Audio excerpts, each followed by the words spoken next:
very, very special day because it's Melania's birthday. So I said, let's do it on Melania's birthday. So happy birthday to Melania. All right. Hopefully there'll be visits in between. But have you decided on, or do you want to tell us what you got her? Well, I better not get into that because I may get in trouble. Maybe I didn't get her so much. I'll tell you what, she has done. I got her a beautiful card. You know, I'm very busy to be running out looking for presents, okay? But I got a beautiful card. There's some beautiful flowers, and she did a fantastic job with France. I tell you what, the people of France were spellbound by what happened with their great president who just left, Emmanuel, and he is a wonderful guy. And, you guys really got along great. You guys got along great. We did, and you know, they are both terrific people, and Brigitte, and we had a fantastic time, and much more importantly, we accomplished a lot. We really accomplished a lot, more than anybody knows. You'll be seeing what we accomplished. Well, give us a hint. Give us a hint. Well, I think we really came to recognize the, you know, I can say it from my standpoint, but he is viewing, I believe, Iran a lot differently than he did before he walked into the Oval Office, and I think that's important. He understands where I'm coming from with respect to Iran. Iran is a real problem for this country. The president made a horrible deal. When I say the president, I'm talking about past administration, made a horrible deal, giving $150 billion, given $1.8 billion in cash, in actual cash, carried out in barrels and in boxes from airplanes. It's inconceivable, $1.8 billion. And all they do is scream, death to America, death to America. And by the way, they're not screaming it so much anymore. They were screaming it with him. They don't scream it with me. We haven't seen their little boats circling our ships in the ocean lately, because they know if they do circle the ships, they're not going to be there very longer. Right. I want to come back to that a little later, because we do want to see if because you have a big deadline coming up with the Iranian agreement. I do. When it comes to Ronny Jackson, the word came out from John Roberts, now confirmed, that he is no longer going to be a candidate to lead the VA. In his statement is this: the allegations against me are completely false and fabricated. If they had any merit, I would not have been selected, promoted, and trusted to serve in such a sensitive and important role as physician to 3 presidents over 12 years. In my role as a doctor, I have tirelessly worked to provide excellent care for all my patients. In doing so, I have always adhered to the highest ethical standards. Last night, the report was you had a huddle. Is that what you decided last night? Is that what all of you decided? Well, I even told them a day or two ago. I saw where this was going. And, you know, they're very upset because Mike Pompeo, who was, again, first in his class at West Point, top in his class at Harvard Law School, a brilliant guy, a great guy, and somebody I get along with very well. You know, Mike got through, and they thought they had him stopped. The Democrats are obstructionists. It's horrible what they're doing. They're not approving people. They're taking them out to the maximum 30 hours. That's a lot of time, 30 hours, to interview people that are going to be approved. I mean, they go 30 hours, and then people all vote.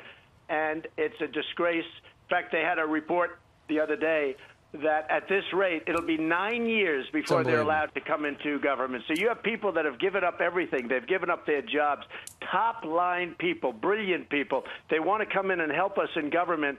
And Chuck Schumer and the group take, you know, years to approve them, years. We have judges that are waiting, top-of-the-line people, the best people in our country. And by the way, they're going to be approved, but they take them out till the very, very end. And they said over 9 years before they get approved. But Mr. President, every little trick in the book. Mitch McConnell could keep them 7 days a week until they reach their 30 hours and make them, these men and women, stay until this gets done. Why won't he do that? Well, he should be doing that, and I think he will be doing that, and he should be doing that. Honestly, the Republicans, look, we have some absolute warriors. We have, when I just watched your show, Jim Jordan and Mark Meadows and Matt Gaetz and DeSantis and so many, Corey Lewandowski. We have Diamond and Silk are warriors, by the way. How about Diamond and Silk? They become amazing. You know, that started off like somebody was talking about them on the Internet. There were these 2 women, these 2 beautiful, wonderful women. And I said, well, let me check it out. It took me about 2 seconds to say stardom. It's incredible. So Diamond and Silk, these are all warriors. We have great people in the Republican Party. And I think that in one way it's showing how bad, how obstructionist these Democrats are. It's a disgrace what's happening. Do you think the obstructionists win, though, if Dr. Jackson says these allegations are baseless and they're just attacking him? This is not true. He served our country, but yet he's still withdrawing his name. So does the obstructionist win when your nominees don't fight back? Well, I could say yes. I can also say no, because Doc Ronny, we call him Doc Ronny, we call him Admiral Ronny. He's an admiral, highly respected, a real leader. And I watched what Jon Tester of Montana, a state that I won by like over 20 points, really, they love me and I love them. And I want to tell you that Jon Tester, I think this is going to cause him a lot of problems in his state. He took a man who was just an incredible man, respected by President Obama, gave him his highest rating. You saw what President Obama said. Yeah. President Bush, he was the doctor to President Bush, to President Obama and the family. He's been my doctor, and he runs a fantastic operation. They have many doctors, and they run a fantastic operation. And honestly, I said it to him. He didn't come to me. I said, Doc, you run a great operation. How do you think you do at the VA? Now, we can talk about experience, but the VA, when you think about 13 million people, sure, you could take the head of the biggest hospital corporation of the world, and it's peanuts compared to the VA. So nobody has experience. It's a big monster. And I'm really proud of the job we've done for the VA, because we're working right now on choice, and really big. But we got rid of so many rules and regulations that made it impossible. And we're really doing great at the VA. But I want somebody that's going to be great. He would have done a great job. He's got tremendous heart. Any idea who you might... These are all false accusations that were made. These are false. They're trying to destroy a man. By the way, I did say welcome to Washington, welcome to the swamp, welcome to the world of politics. Sure. But for Jon Tester to start bringing up stuff like Candyman and the kind of things he was saying, and then say, well, these are just statements that are made. Right. There's no proof of this. And he has a perfect record. He's got this beautiful record, unblemished. His son is a wonderful boy, goes to Annapolis at the top of his class, one of the finest cadets. For him to be doing this to this man and this family, I think Jon Tester has to have a big price to pay in Montana, because I don't think people in Montana, the admiral is the kind of person that they respect and admire, and they don't like seeing what's happened to him. Well, the admiral has officially thrown in the towel. Any idea who you might nominate next? I do, actually, but I better not give it. Maybe we'll do it on my next call. I do. I think we're going to have somebody great. All right. Somebody that's more... look, the admiral is not a politician, which is what I liked. Is your nominee somebody in politics right now? Somebody with political capability. Yeah. All right. Meanwhile, let's talk a little bit about your former FBI director, James Comey, who you fired. He was on TV last night. He said... I did a great thing for the American people by firing him. Well, he says he's not a leaker. He disputed what Anderson Cooper had said. But what's interesting is we've learned through Catherine Herridge's reporting is that apparently the guy he gave the secret memos to, Dr. Richman at Columbia University, he had this special government employee status where he had, he could look at secrets. He had a badge to the building. And also, apparently, the memos were leaked to a wider group of people, or at least two, maybe three, including former U.S. Attorney Patrick Fitzgerald. Your opinion on what Mr. Comey is doing on his book tour and the fact that he had a special friend at Columbia University with an FBI badge?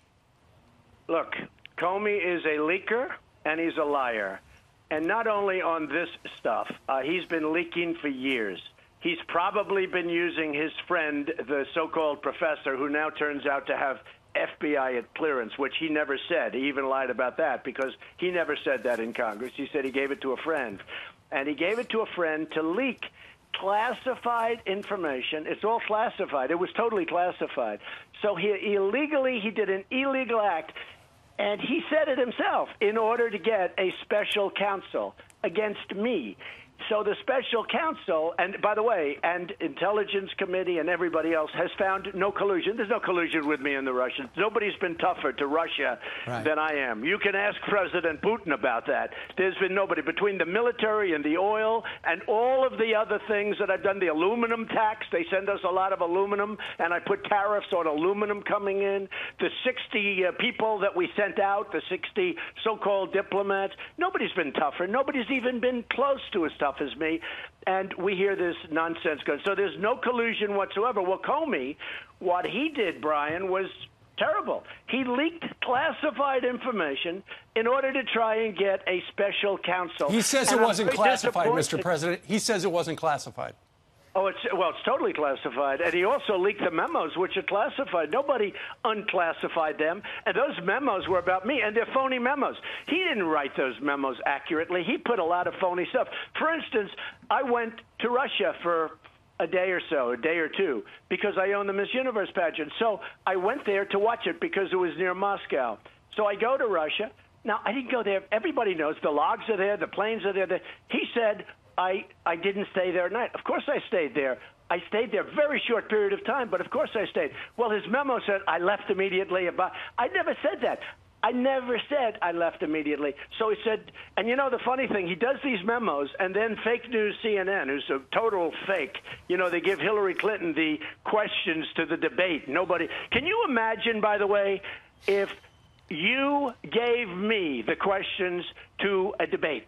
They would have you out of business, and they'd have me, you better get out of this campaign with that. They don't even bring it up. I mean, CNN, fake news CNN, actually gave the questions. Yeah, but don't worry about them. I want to ask you. But think of it. How bad is that? So anyway, so Comey leaked, and by the way, also what he did with CNN in order to placate them, you saw that whole scenario. This is a big mistake, this book. He is guilty of crimes, and if we had a Justice Department that was doing their job instead of spending it's your Justice Department, Mr. President. Mr. President, you're the Republican in charge. You've got a Republican running it. What I answer this all the time. Because of the fact that they have this witch hunt going on with people in the Justice Department that shouldn't be there, they have a witch hunt against the President of the United States going on. I've taken the position, and I don't have to take this position, and maybe I'll change, that I will not be involved with the Justice Department. I will wait till this is over. It's a total... it's all lies, and it's a horrible thing that's going on, a horrible thing. And yet I've accomplished, with all of this going on, more than any president in the first year in our history. And everybody, even the enemies and the haters admit that. We have accomplished more than any president in the first year by far. If you look at regulations and the big tax cuts and Judge Gorsuch, so many things, and many other judges. But the big thing, the tax cuts, the regulations, nobody's done what we've done, what I've done, despite what's going on. So I'm very disappointed in my Justice Department. But because of the fact that it's going on, and I think you'll understand this, I have decided that I won't be involved. I may change my mind at some point because what's going on is a disgrace. It's an absolute disgrace. And by the way, the only collusion is the collusion with the Democrats and the Russians. You take a look at what's going on there. They wouldn't even give their server, the DNC, Democratic National Committee, wouldn't even give its server to the FBI. So what kind of an FBI? They break down doors for Paul Manafort early in the morning. His wife is in bed, like at 5 or 6 in the morning, and they undo the lock for Michael Cohen early in the morning. And yet they walk into the DNC and they won't give them the server. They say, we're not giving you the server. Oh, okay, we'll leave. That's not the FBI. That's a fix. All right, let's talk about Michael Cohen. Yesterday, through his attorney, he's going to be taking the fifth. What's your reaction to that, being that you work with him for a couple of decades as your attorney? He's a good person. What's at stake for you, Mr. President? Hey, look, Brian, you know Michael. Michael's been on your show, I'm sure, a lot. You know, Michael is a good person. Let me just tell you that Michael is in business. He's really a businessman, a fairly big business, as I understand it. I don't know his business, but this doesn't have to do with me. Michael is a businessman. He's got a business. He also practices law. I would say probably the big thing is his business. and they're looking at something having to do with his business. I have nothing to do with his business. I can tell you, he's a good guy. But isn't his business your attorney, Mr. President? Well, I have many. Just so you understand, I have many attorneys. I have attorneys. Sadly, I have so many attorneys you wouldn't even believe it. How much of your, Mr. President? How much of your legal work was handled by Michael Cohen? Well, as a percentage of my overall legal work, a tiny, tiny little fraction. But Michael would represent me on some things. He represents me, like with this crazy Stormy Daniels deal. He represented me, and, from what I see, he did absolutely nothing wrong. There were no campaign funds going into this. Then why is he pleading the Fifth? Which would have been a problem. Because he's got other things. He's got businesses. And from what I understand, they're looking at his businesses. And I hope he's in great shape. Yeah. But he's got businesses, and his lawyers probably told him to do that. But I'm not involved, and I'm not involved. And I've been told I'm not involved. Okay, It came out of the newspaper. Mr. President, I've been told I'm not involved. We want to get to Kanye West. He tweeted that he loves you, that you're his brother, and he's got good taste. The left goes ballistic. What's your reaction? Yeah, well, they do. I have known Kanye a little bit, and I get along with Kanye. I get along with a lot of people, frankly. But Kanye looks and he sees black unemployment at the lowest it's been in the history of our country, okay? He sees Hispanic unemployment at the lowest it's been in the history of our country. He sees, by the way, female unemployment, women unemployment, the lowest it's been in now almost 19 years. He sees that stuff, and he's smart. And he says, you know what? Trump is doing a much better job than the Democrats did. And by the way, if they ever got in and started putting back all these rules and regulations where you can't breathe, where businesses go out of business, our country would be in big trouble. And had I not gotten elected, Hillary would have come in. She would have added more rules and regulations. We would have been out of business because you saw what was happening. We were going down. Right. Yeah, and a couple of things. On top of that, there's a bigger picture. Kanye West comes out, regardless of what he says, he doesn't have anything personally against you. He likes you, even if he doesn't agree with everything. Then he has other people in the black community, like Chance the Rapper comes out and says, black people don't have to be Democrats. Have Republicans done a bad job ignoring the black community up until now? I think it was just a custom. People don't realize, if you go back to the Civil War, it was the Republicans that really did the thing. Lincoln was a Republican. I mean, somehow it changed over the years. And I will say, I really believe it's changing back. Remember, I was going to get no black votes. Right. I was going to get none. Well, I got a lot. I've got a lot of support. I should have gotten much more. Now, in fact, I used to go around saying, what do you have to lose? I'd say that at speeches. Remember, I'd go into a stadium. I'd talk about the African-American vote. I said, the education is not good. Obviously, the law enforcement in your community, the crime is at levels that nobody's ever seen before. I'd go through like 7, 10 stats. I'd say, vote for me. What do you have to lose? Right. So now they voted for me. Crime is way down. And really importantly, the unemployment picture is the best it's been in the history of our country for African Americans. Mr. President, what does it say, though, about the political discourse in this country that when somebody comes out and say, I like Donald Trump, suddenly the political left goes out and destroys him? Shania Twain was asked a couple of days ago about, well, if you could have voted for Donald Trump, would you have? And she said, yeah, I would have. And then she got so destroyed online, she had to come out and apologize. And then yesterday, the same thing with Kanye West. Suddenly people are saying the guy's out of his mind because he supports you. What happened to being able to have a different point of view? Right. I'll tell you what happened. Shania, who I think is terrific, but she made a mistake by sort of saying, I wish I didn't, go public with it. But we know how she feels. But people have done that, and they're amazed at what happens to their business because we have tremendous support. We have tremendous fans. If I ever called for a rally in Washington, D.C., we'd have millions of people coming into Washington because they love what's happening. So when I see a Kanye sticking to his guns, or when I see others, and there are plenty of others, sticking to their guns and coming out and saying it, you have a young lady who's been very much in the news in the last 3 or 4 days. Candace Owens. Because she's fantastic. She's like the hottest thing out there now. You have people do that. they become much more popular. Remember, we won the election, and we won it easily. You know, a lot of people say, oh, it was close. Right, right. Oh, and by the way, they also like to always talk about Electoral College. Well, it's an election based on the Electoral College.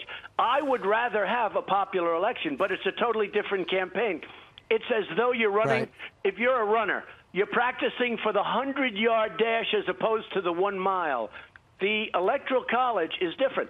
I would rather have the popular vote because to me, it's much easier to win. It's a totally different set of goals as opposed to Electoral College. But we have an Electoral College. Right. I got 306, and she got, 223.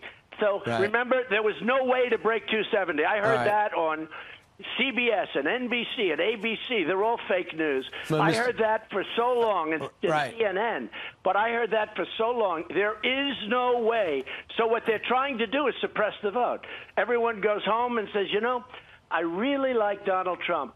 But I've watched on the news, and they don't know it's fake news. I've taught them it's fake news.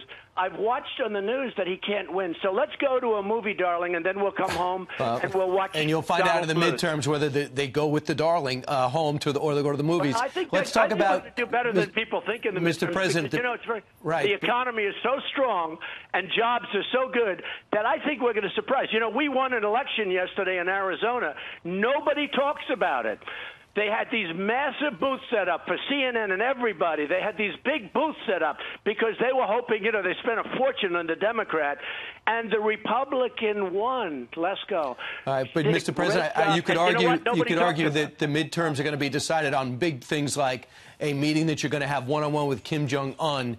How much are you looking at the summit that starts tomorrow with South Korea to look at what you're going to be doing when you sit down with North Korea?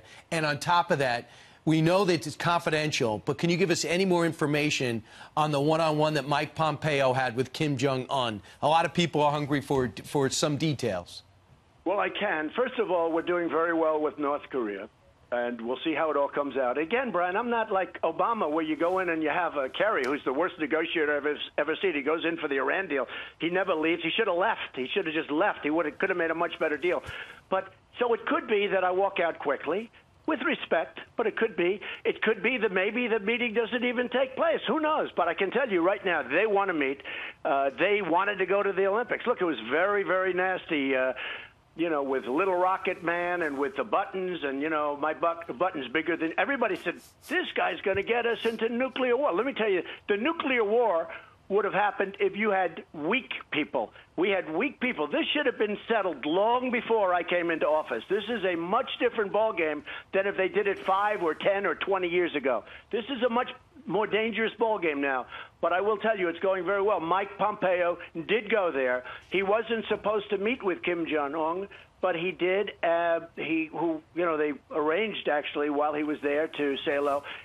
We have incredible pictures of the two talking and meeting, which I'd love to release if we can. I'll do that. Actually, it's not a bad idea. So it was just a hello, Mr. President? But no, it was more than a hello. They got along. They were with each other for, more than an hour. Right. They spoke, and he also spoke with his counterparts in North Korea. They had a great meeting. He then left. It was very, very secret, very, very quiet. They had a great meeting. He left. And, when I watched Sleepy Eyes Chuck Todd the other day saying, why is the president giving up so much and North Korea's giving up nothing? This was at the beginning of Meet the Press, which, this guy shouldn't even be on the show. So I said to myself, well, wait a minute, see, it's just the opposite. I haven't given up anything. I haven't even talked about it. I haven't given up anything. When are you going to meet with him? I'm giving up much. They've given up denuclearization, testing, research. We're going to close different sites. And I'm saying to myself, wait a minute. All of these things he's given up, and we haven't even really that much asked him because we would have asked him, but they gave it up before I even asked. So I have this guy, fake news. He's on television saying, why am I giving up something? I never gave up anything. The people have to understand how dishonest the news is. And in all fairness to Fox, you guys don't always treat me great, but you treat me fairly. It's not like Fox is perfect for me. They're not. They're tough, but at least it's fair. When you look at some of the others, you look at like a CNN, they'll have a council of 7 people. And of the 7 people, every one of them is against me. I'm saying, where do they even find these people? I'm not your doctor, Mr. President, but I would recommend you watch less of them.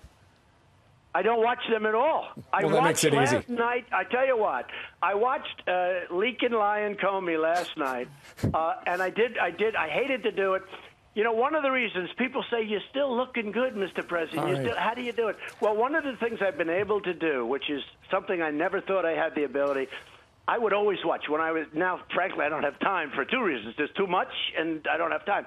But I would watch, whether it's good or bad, I'd always watch. I have an ability. I don't watch NBC anymore. They're as bad as CNN. I don't. And by the way, I made them a fortune with The Apprentice. Think of that one. I made them, and I did Your nicely alma mater. also. No, but I made them a fortune. Right. You would think that these guys would treat me great. I made them a fortune, so they treat me horribly, and they treat me falsely. But just one thing. I don't watch things that I can put it out of my mind. And I never, ever thought that that would be possible.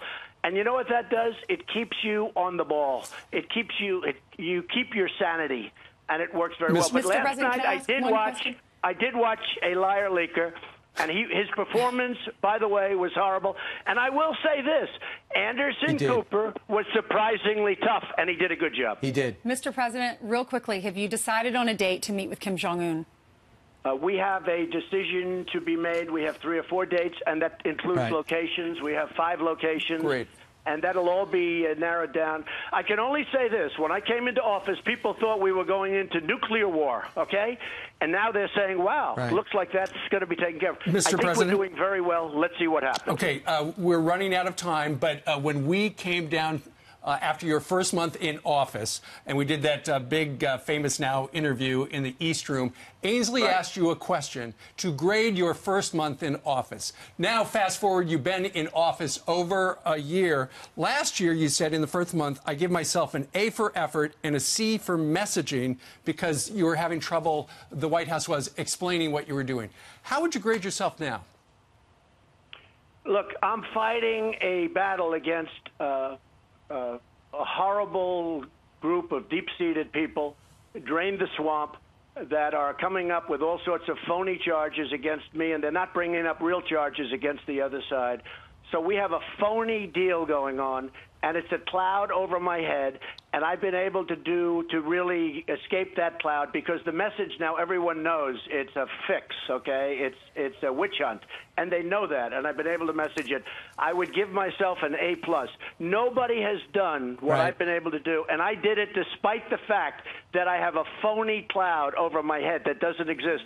It was what the Democrats used to try and make an excuse for their loss of an election, for their loss of the Electoral College that they should never lose because the Electoral College is set up perfectly for the Democrats. And this was an absolute total beating in the Electoral College. They should never lose the Electoral College, and they did, and they got swamped. But does it make you want to talk to Mueller and put an end to it? Does it make you want to talk to him? Because that's what Rudy Giuliani was. The problem is that it's such if you take a look, they're so conflicted. The people that are doing the investigation, you have 13 people that are Democrats. You have Hillary Clinton people. You have people that worked on Hillary Clinton's foundation. They're all, I don't mean Democrats. I mean like the real deal. And then you look at the phony Lisa Page and Strzok and the memos back and forth in the FBI. And by the way, you take a poll at the FBI. I love the FBI. The FBI loves me. But the top people in the FBI, headed by Comey, were crooked. You look at McCabe, where he takes $700,000 from somebody supporting Hillary Clinton. He takes $700,000 for his wife's campaign. And by the way, didn't even spend that money. They kept some of it because under that law, she took $7. He took $700,000 from a group headed by Terry McAuliffe, who was under investigation by McCabe and the FBI, and that investigation disappeared. He took $700,000. And you look at the corruption at the top of the FBI, it's a disgrace. And our Justice Department, which I try and stay away from, but at some point I won't. Our Justice Department should be looking at that kind of stuff, not the nonsense of collusion with Russia. There is no collusion with me and Russia, and everyone knows it. Everyone, we could talk to you all day, but it looks like you have a million things to do. But I hope you can join us again, Mr. President. Thank you so much for being with us. Good luck with your book. It's going to be a winner. Thank you so much. And happy birthday to Melania. Thank you very much. We'll see you next Thursday, Mr. President. Yeah. Okay. Phone lines open. Call in again sometime. Thank you. Good. Thank you. Bye. Very nice in the call in. You know, I think he was awake, and he had a lot to say. Right, he's a morning person. He's already proven that to us. All right, well, broke a lot of news right there. We think the President of the United States, and our producers have been trying to get him back on the program over a year since our first interview. They worked and so today hard. he finally said, okay, I'll do it on the phone.